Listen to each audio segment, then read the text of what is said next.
So అంటే మీ brand అసలు ఎట్లా స్టార్ట్ చేసిర్రు? ఎందుకు స్టార్ట్ చేసిర్రు?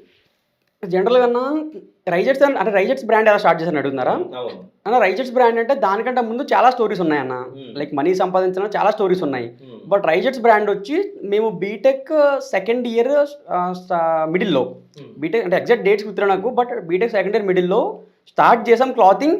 బట్ చాలా ఫ్లాప్స్ అయిన తర్వాత మళ్ళీ థర్డ్ ఇయర్‌లో రైజెట్స్ అని ఒక పేరు పెట్టి రైజెట్స్ బ్రాండ్ స్టార్ట్ చేసి దాన్ని మన రీటైల్‌గా సెల్ చేద్దాం ట్రై చేసాం. హ్మ్. సో రీటైల్‌గా సెల్ చేస్తూ నెక్స్ట్ బీ2బీ అంటే బిజినెస్ టు బిజినెస్ హోల్‌సేల్‌గా డిస్ట్రిబ్యూట్ చేయడానికి లైక్ అరౌండ్ అవన్నీ చేస్తూ కూడా మనం Telangana and Andhra and Tamil Nadu. So 3 స్టేట్స్‌లో మనం డిస్ట్రిబ్యూషన్ చేస్తున్నాం నా present. Present. Present right now. Okay. అంటే మీరు అంటే ఎందుకు చేయాలనుకున్నారు ఇది? అంటే క్లాతింగ్ అని అడుగుతున్నారన్న మీరు? అవును.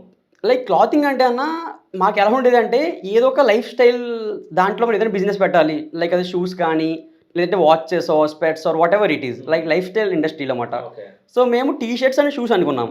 బట్ అప్పుడు మేము తెలుసుకున్నది ఏంటంటే మాకంత నాలెడ్జ్ లేదు వాటి మీద. లైక్ మేము కూడా ఎక్కువ షూస్ వాడం. లైక్ టీ షర్ట్స్ కూడా మేము ఎక్కువ వెయ్యమాట. ఎక్కువ మేము వేసేది షర్ట్స్ మేము ఫీల్ అయ్యి టచ్ అయ్యి సెన్స్ చేసేదంతా షర్ట్స్ మీదే. ఓకే. సో ఎందుకు షర్ట్స్ మీద స్టార్ట్ చేయకూడదని దాని మీద రీసెర్చ్ స్టార్ట్ చేసి దాని మీద మనం ఇన్వెస్ట్మెంట్ పెట్టి దాని మీద మొదలుపెట్టి అది మనం కంటిన్యూ చేస్తూ వచ్చామన్న. So right now we are entering into T shirts. T shirts. T shirts, hoodie, sweat shirts, knitted కేటగిరీలోకి వెళ్ళామన్నమాట. ఓకే.